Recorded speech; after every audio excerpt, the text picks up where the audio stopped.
하나님의 능하신 손, 이런 제목으로 함께 은혜를 나눕니다.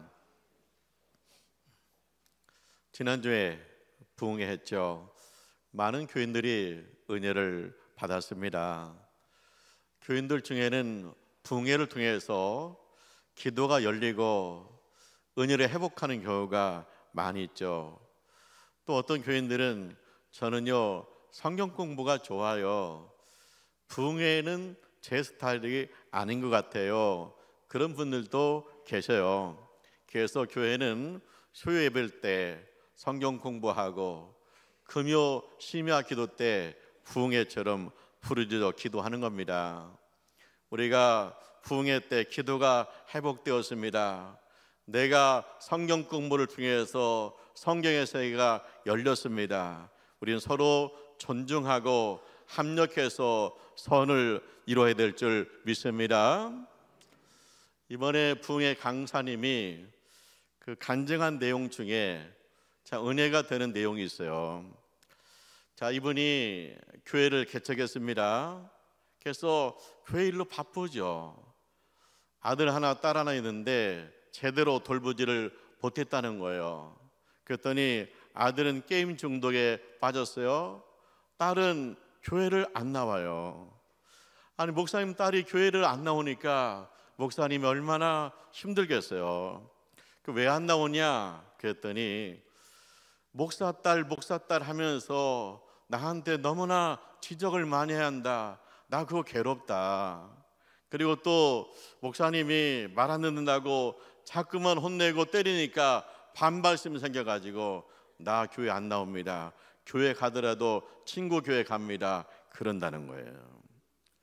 어느 날 집에 와봤더니 이 딸이 엄마한테 막 덤비고 있는 거예요. 그래서 목사님이 오늘 손 봐야겠다, 오늘 가부간 결정 내겠다, 그렇게 마음먹었다는 거예요. 그래서 매를 들어서 다스리겠다, 그렇게 마음먹었다는 거예요. 근데 딸도 그걸 느꼈는지 막 딸이 그날따라 막 소리를 지르는 거예요. 죽여주세요. 나 죽고 싶어요. 더 이상 살고 싶지 않아요. 아버지 매 맞아서 죽고 싶어요. 저를 죽여주세요. 그러는 거예요. 그래서 이분이 충격받았어요. 큰일 일어날 것 같다. 그래서 그 순간에 하나님 앞에 기도했다는 거예요. 하나님, 어떻게 해야 됩니까? 그랬더니 하나님께서 감동 주시기를 네가 사과해라, 그런 얘기. 그래서 목사님이 딸 앞에 무릎을 꿇었대요. 그리고 딸한테 말했대요. 아빠를 용서해라. 내가 너를 그동안 돌보지 못했구나. 너의 마음과 너의 아픔을 이해하지 못했구나. 아빠라고 해서 윽박지르기만 했구나. 딸아, 용서해라. 아빠를 용서해라 하고 무릎을 꿇었다는 거예요. 그랬더니 갑자기 그렇게 화가 막 치밀던 딸이 가라앉는 거예요. 그러면서 며칠 후에 딸이 말하더래요. 아빠, 저 공부할게요. 그렇게 공부하라고 해도 반발하던 딸이 아빠, 저 공부할게요, 그렇게 말했다는 거예요. 이 목사님이 하나님의 능하신 손 아래서 겸손했다. 그 아빠가 만약에 그 손에 매를 들고 이 딸을 때렸더라면 이 딸이 돌아오기까지는 더 많은 시간이 걸렸을 거예요. 그런데 아빠가 자기 손에 매를 드는 게 아니라 하나님의 능하신 손 아래 엎드렸더니, 하나님의 능하신 손 아래서 겸손했더니 이 딸이 돌아오더라. 때가 되면 높여주리라. 주님이 높여주리라는 거예요. 그래서 이 딸이 공부를 못했기 때문에, 안 했기 때문에 대학도 겨우 들어가요.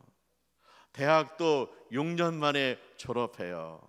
그런데 이 딸이 기도하고 공부하면서 열리니까 나중에 대기업에 들어갔다는 거예요. 그리고 신앙생활도 잘한다는 거예요. 그래서 목사님이 그동안 얼굴을 틀 수 없었는데 이제 간증하게 되었다는 거예요. 그거 뭐예요? 하나님의 능하신 손 아래서 겸손해라. 때가 되면 높여주시리라. 하나님 말씀 따라서 아버지의 손에 매를 드는 게 아니라 하나님의 능하신 손 아래서 엎드렸더니 주의 말씀대로 겸손히 용서를 빌었더니 그때이 돌아왔다. 그리고 하나님께서 이 가정을 높여주었다. 할렐루야. 우리가 자녀들을 양육합니다. 내 계획, 내 자존심, 아니면 내 경험, 아니면 내 욕심, 이런 걸 가지고 자녀들한테 접근합니다. 그런데 그것이 오히려 자녀들에게 반발을 불러일으키고 그것이 오히려 자녀들을 힘들게 하는 경우가 있다는 거예요. 하나님의 능하신 손 아래서 겸손하라. 하나님의 은총을 기다려라. 그를 위해서 기도해라. 그리하면 때가 되면 그가 돌아오게 될 것이고, 때가 되면 그가 비전을 갖게 될 것이고, 때가 되면 그가 자기 길을 찾을 것이고, 때가 되면 그가 주 앞에 두 손 들게 될 줄 믿습니다. 그래서 하나님의 능하신 손 아래에서 겸손하라. 때가 되면 높여주리라. 그렇게 말씀하십니다. 엘리야, 하나님의 사람 엘리야 선지자가 있어요. 그때 지독한 가뭄이 들었습니다. 그래서 엘리야 선지자도 먹을 것이 없어요. 하나님께서 엘리야한테 말씀하십니다. 시돈 땅에 가라. 시돈 땅 사르밧 성에 가라. 거기 가면 홀로 사는 여인이 있다. 그가 너를 먹일 것이다. 그에게 먹을 것을 달라고 명령하라. 그렇게 말씀하세요. 시돈은요, 외국 땅입니다. 우리로 하면 만주입니다. 흉년 들어서 만주로 간 겁니다. 그래서 이제 엘리야가 시돈에 갔죠. 사르밧 성 앞에 갔습니다. 가니까 그 성 앞에 한 여인이 나뭇가지를 줍고 있어요. 먼 길 왔으니까 목이 타잖아요. 그래서 물 한 잔 주실래요? 그랬더니 이 여인이 물을 가지러 갑니다. 내친김에 한마디 더 했습니다. 떡도 주실래요? 그랬어요. 그랬더니 그 여인이 딱한 사정을 이야기하는 거예요. 우리도 먹을 것이 다 떨어졌습니다. 지금 밀가루 한 주먹밖에 없습니다. 기름병에 기름이 조금 남아 있습니다. 그래서 나뭇가지를 주워다가 떡을 만들어서 저와 아들이 먹고 죽으려고 합니다. 홀로 사는 여인이 아들을 기르는데 먹을 것이 없는 거예요. 그래서 마지막 떡을 해먹고 이제 죽을 날만 기다리려고 합니다. 마지막 만찬입니다. 그러는 거예요. 그런데 엘리야 선지자가 뭐랍니까? 그래요, 떡을 만드세요. 만들면 먼저 저한테 가져오세요. 그래서 제가 먹고요, 그 다음에 당신과 아들이 먹으십시오. 그러면 하나님께서 이 가정 축복할 것입니다. 밀가루가 떨어지지 않을 것입니다. 기름병에 기름이 없어지지 않을 것입니다. 그렇게 하나님 말씀대로 했어요. 자, 그 엘리야 선지자가 인간적으로 생각하면 그러죠. 하나님, 이거 좀 심한 것 같아요. 아니, 먹고 죽으려고 그런다 하잖아요. 근데 그걸 내가 먼저 먹겠다고 나서는 거, 이거 너무하는 거 아니에요? 하나님, 저 사르밧 성에 가면 또 만날 사람이 있을 텐데, 하나님, 이 여인입니까? 그렇게 말할 수 있잖아요. 그렇게 생각할 수 있잖아요. 그런데 엘리야 선지자는 하나님의 능하신 손 안에서 겸손한 거예요. 가져오세요. 그리하여 하나님께서 당신의 집을 축복하실 것입니다. 당신의 집을 축복하기 위해서 하나님 나를 여기에 보내셨습니다. 하나님의 능하신 손 아래서 겸손한 것, 하나님 말씀대로 순종한 거예요. 이제 여인이 떡을 하러 간다. 근데 이 홀로 사는 여인이 어떤 생각했을 것 같아요? 아주 너무한다 진짜. 아니, 저 사람 뭐야? 아니, 이 떡 해가지고 우리 아들하고 먹고 죽으려고 그러는데 그걸 가져오래? 어디 그걸 뺏어 먹으려고 그래? 아니, 그리고 뭐 하나님이 함께 하시면 뭐 기름병에 기름이 없어지지 않는다는데 뭐 그게 있을 수 있어? 얼마나 의심이 많이 생기겠습니까? 먹고 죽으려 하는데 그걸 뺏어 먹습니까? 얼마나 화가 나겠습니까? 그런데 이 여인이 하나님의 능하신 손 안에서 겸손했다. 그래, 이리 죽어도 그만, 저리 죽어도 그만, 하나님께서 우리 가정을 축복하신다니까 믿고 하자. 그래서 떡을 만들어 가지고 그 귀한 떡을 먼저 엘리야 선지자한테 가져왔다. 그랬더니 하나님이 능하신 손 안에서 겸손하라, 때가 되면 높여주시리라. 하나님께서 이 집안을 축복하셔서 가뭄이 끝날 때까지 주님께서 먹을 것과 입을 것을 공급하신 줄 믿습니다. 우리가 주일마다 일주일 동안 헌금을 모아서 주일날 주일헌금 드립니다. 주정헌금 드립니다. 우리가 한 달 동안 열심히 일해서 월급을 받으면 먼저 11조를 드립니다. 그럴 때 우리가 이런 의심이 들 수 있어요. 요즘 경제가 어려운데, 요즘 집안이 어려운데 그래도 주일헌금 드려야 되나? 그래도 11조 드려야 되나? 나중에 하면 안 되나? 이걸 꼭 드려야 축복받나? 내가 주 앞에 나가면 충분하지 않나? 여러 가지 생각이 들을 수 있어요. 그런데 이 사르밧의 이 여인처럼 주님이 축복하실 줄 믿습니다. 하나님의 능하신 손 아래에서 내가 먼저 드립니다. 주님이 책임지실 줄 믿습니다. 그런 심정으로 바치면 하나님께서 보고 기억하시고 하나님께서 이 어려운 고비를 능히 감당하게 하시고 일어서게 하실 줄 믿습니다. 그래서 우리가 내 어려운 사정, 내 계산, 이것을 하나님의 능하신 손 안에 복종시켜라.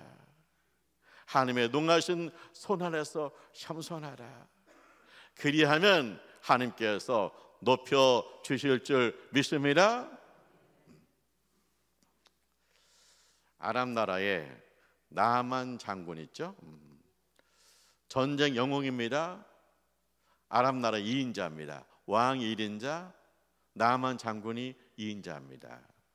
그런데 이 나만 장군에게 큰 문제가 생겼습니다. 뭐예요? 나병이 생긴 거예요. 그래서 살이 짓물러요. 살이 썩어요. 그래서 처음에는 쉬쉬하면서 의사도 만나보고 약도 먹어봤지만 소용없습니다. 자, 그때 나병이 걸리면 어떻게 해야 돼요? 나병이 걸리면 이 나만 장군 모든 관직을 내려놔야 됩니다. 그리고 사람 없는 곳에 가서 홀로 살아야 됩니다. 모든 것을 잃어버리는 것입니다. 그런데 그 집에 이스라엘에서 잡아온 여종이 있어요. 이 여종은 이 집에서 빨래하고 밥 짓고 그리고 청소하는 일을 합니다. 이 여종이요, 자기 여주인한테 말하는 거예요. 우리 장군님이 이스라엘 땅에 가면 좋겠습니다. 이스라엘 땅에 가서 엘리사 선지자를 만나서요, 하나님께서 치료하실 줄 믿습니다. 하나님이 치료하십니다. 그러는 거예요. 근데 이 여종은 사실 뭐냐? 하나님의 능하신 손 아래서 겸손한 거예요. 왜냐? 사람들이 말할 수 있잖아요. 네 주제를 알라. 네가 왜 여기서 나서냐? 네가 왜 여기서 나와? 너는 빨래하고 청소하고 밥이나 줘. 네가 하나님이 어쩌다고? 하나님이 그렇게 전능하시면 너는 왜 여기서 이 짓 하고 있어? 얼마나 말할 수 있습니까? 얼마나 사람들이 수군될 수 있습니까? 그지만 이 여종은요, 하나님의 능하신 손 아래서 겸손한 것, 내가 비록 여기서 여종일지라도 하나님은 살아 계십니다. 내가 비록 여기 여종일지라도 하나님께서 이 나만의 병을 고칠 수 있습니다. 하나님은 전능하십니다 하는 사실을 믿는 거예요. 그래서 하나님이 능하신 손 아래서 뭐라고 하냐? 가세요. 가면 나실 수 있습니다. 할렐루야. 내 처지가 이리 할지라도 하나님은 살아 계십니다. 내가 비록 지금은 힘들지라도 하나님은 살아 계십니다. 하나님이 하십니다. 그게 뭐예요? 하나님의 능하신 손 아래서 겸손한 거예요. 내 처지가 이런데, 내가 무슨 예선 얘기를 한데, 내가 우리 형제들 만나면 제일 못 사는데, 거기서 하나님 얘기를 내가 뭘로 한대? 아니죠. 내가 처진 일을 할지라도, 내가 힘들게 살지라 하나님은 살아계시다. 하나님이 구원하신다. 그 이야기를 하는 게 뭡니까? 하나님의 능하신 손 아래서 겸손한 거예요. 이제 나만 장군이 가죠. 이스라엘 땅에 갑니다. 가서 엘리사 선지자 집 앞에 도착했습니다. 그랬더니 엘리사 선지자의 종이 나와요. 나와서 하는 얘기가, 요단강에 가서 몸을 7번 씻으라. 그러면 회복되어서 깨끗해질 것이다. 그리고 나서 쏙 들어가요. 아니, 이거 문전박대예요. 그러니까 나만 장군은 막 화가 났잖아요. 너무너무 화가 나잖아요. 이렇게 대우할 수 있냐? 내가 일국의 군대 장관인데. 그래서 이제 나만 장군 화가 나고 돌아간다는 거죠. 그리고 하는 얘기가 뭡니까? 아니, 내가 목욕하려고 여기 왔냐? 우리나라에도 좋은 강이 얼마나 많은데, 적어도 나와서 안수기도 한 번은 해주고 가야지, 한 번은 해줘야지. 이렇게 나를 무시할 수 있냐? 내가 나병 자로 나를 이렇게 무시할 수 있느냐? 가자. 언젠가 보복할 날이 있을 것이다. 그럴 수 있잖아요. 그렇게 막 펄펄 뛰어 간다는 거예요. 근데 부관이, 이 나만 장군의 부관이 나만 장군을 붙들어요. 그러면서 사정합니다. 장군님, 낫는다고 하지 않습니까? 우리가 지금 대접받으러 여기 온 것이 아니지 않습니까? 장군님, 낫는다고 하지 않습니까? 7번만 들어가면 낫는다고 하지 않습니까? 낫는다고 하면 7번이나 700번은 못 하겠습니까? 장군님, 가시죠 하고 막 이야기하는 거예요. 자, 이 부관은요, 하나님의 능하신 손 아래서 겸손합니다. 겸손하기 때문에 이 생각이 떠오르는 거예요. 아니, 자기가 모시는 장군이 이렇게 여기까지 와서 이렇게 무시당한다 그러면 얼마나 화가 나겠어요. 칼을 빼가 장군님 명령만 내리세요. 내가 당장 들어가서 저놈의 목을 베겠습니다. 그게 맞잖아요. 그게 인간의 순서잖아요.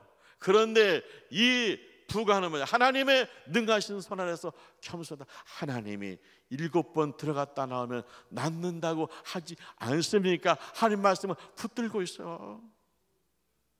그것이 뭐냐? 바로 하나님의 능하신 손 아래서 겸손한 겁니다. 옆에 있는 분이 더 부추켜요. 옆에 있는 분이 하나님 능하신 손 아래서 겸손해야 되는데 옆에 있는 분이 더 불질러요. 그래서 일을 그르치는 거예요. 나만 장군이 가죠. 요단강에 갔습니다. 물에 들어갑니다. 1번, 2번, 3번, 4번, 5번, 6번까지는 그대로입니다. 그런데 7번째 들어갔다 나왔더니 온몸이 깨끗하여 진지라. 할렐루야. 나만 장군이 엘리사 앞에 와서 말합니다. 하나님은 살아계십니다. 하나님만이 살아계십니다. 하나님 외에 다른 신은 없습니다. 그잖아요. 보세요. 하나님이 능하신 손 아래서 겸손하다. 때가 되면 높여지리라.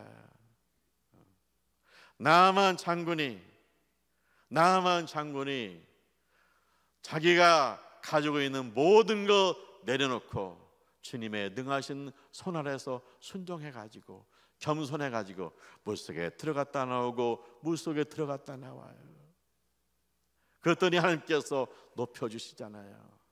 그가 모든 걸 잃을 수 있었는데 다시 장군으로 일할 수 있게 되었잖아요.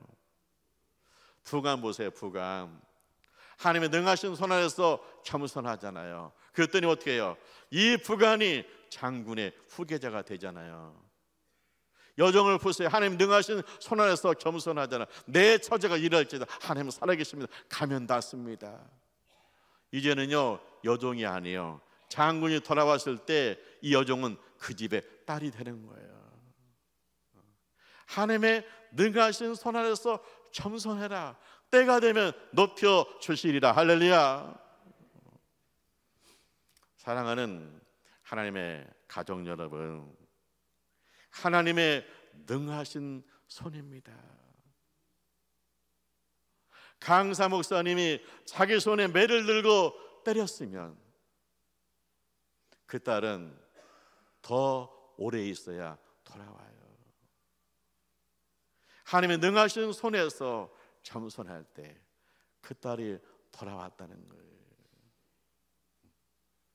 사르밧의 이 여인이 그 손에 떡을 쥐고 발발 떨면서 이건 줄 수 없어요.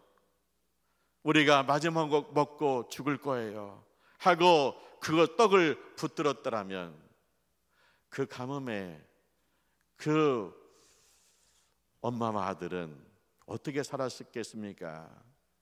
그가 그 떡을 내려놓고 그 떡을 바치고 하나님의 능하신 손 아래에서 그 떡을 바쳤을 때 그의 가족은 가뭄에서 살아남은 줄 믿습니다. 나아만 장군이 문전 박해됐을 때 부간이 그 손에 칼을 들고 벌벌벌 떨었더라면 그들은 그냥 나아만 장군은 나병 환자로 쫓겨났을 것입니다.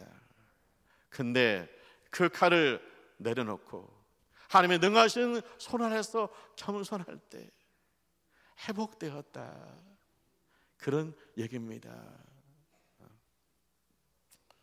오늘 성경 말씀 보면은 이 사르밧 여인도 이방 여인이고 나반 장군도 이방의 장군입니다. 우리가 이방인이라는 거예요. 우리 전도가 얼마나 중요하다는 거예요. 예수 안 믿는 사람이에요. 선교가 얼마나 중요한 거예요. 이방 땅이랑 외국 땅이라는 거예요. 우리가 전도하고 선교할 때 하나님의 놀라운 능력을 체험하게 될 줄 믿습니다. 우리가 나아만 장군 이야기에서 중요한 게 있어요. 그건 뭐냐? 물에 7번 들어가라. 이게 나병은 당시의 불치병입니다. 나병을 낳는 건 기적입니다. 그런데 나병을 낳는데 7번 물속에 들어가면 됩니다. 단순합니다. 7번 문에 들어가면 돼요. 3년 동안 굴 속에 들어가서 기도하는 게 아닙니다. 그날 7번 물에 들어가면 됩니다. 그냥 순종하면 됩니다. 자존심을 내려놓으면 됩니다. 우리가 이제 사순절 릴레이 기도해요. 그 나만 장군은 물속에 7번 들어가면 돼요. 그런데 우리가 사순절 릴레이 기도는 16개 구역이 하루에 한 번씩 오전 오후로 기도하면 됩니다. 16번입니다. 그리했을 때 하나님께서 우리가 예수와 죽고 예수와 함께 사는 역사가 나타나게 될 줄 믿습니다. 우리가 이제 거기에 이름을 적으세요. 그 다음에 그 밑에 우리 전도 대상자 이름 적으세요 그랬잖아요. 아, 우리 구역은 전도 대상자 없어요. 우리 구역은 전도 대상자 없어요. 그런단 말이에요. 근데 뭐요? 여러분 가정에 예수 안 믿는 가족들이 있습니다. 그 이름을 거기다 적으세요. 아, 적으면 우리가 함께 기도하면 하나님께서 그가 빨리 주께로 돌아올 줄 믿습니다. 우리가 하나님의 능하신 손 아래서 겸손하다, 이 거창한 거 아니에요. 그냥 거기다 내 이름 적으라면 적고, 그리고 우리 함께 기도하자면 적어도 하루 내가 1시간 와서 기도하면 하나님의 역사가 나타날 줄 믿습니다. 근데 뭐냐? 우리가 교만하기 때문에 그거 안 넣는 거예요. 그냥 하면 되지 뭐. 나 바쁜데. 뭐야? 하나님의 능하신 손 아래서 겸손하지 않은 거예요. 나는 겸손해요. 나는 교만하지 않아요. 그런데 왜 하네요? 교만한 거예요. 나만 장군한테 말해요. 요단강 가서 7번 문을 잠가라. 그거 말고요. 나만 장군한테 말해요. 뭐라고 하냐? 너 어디 나라 가가지고 진귀한 나무를 구해와서 그거 100번 삶아서 먹어라. 그러면 낫는다. 그러면 갔을 거예요. 그런데 요단강 가가지고 7번 문을 잠그라. 그러니까 이거 시시한 건데 순종하지 않는 거예요. 그거 왜 그래요? 교만하기 때문에 그런 거예요.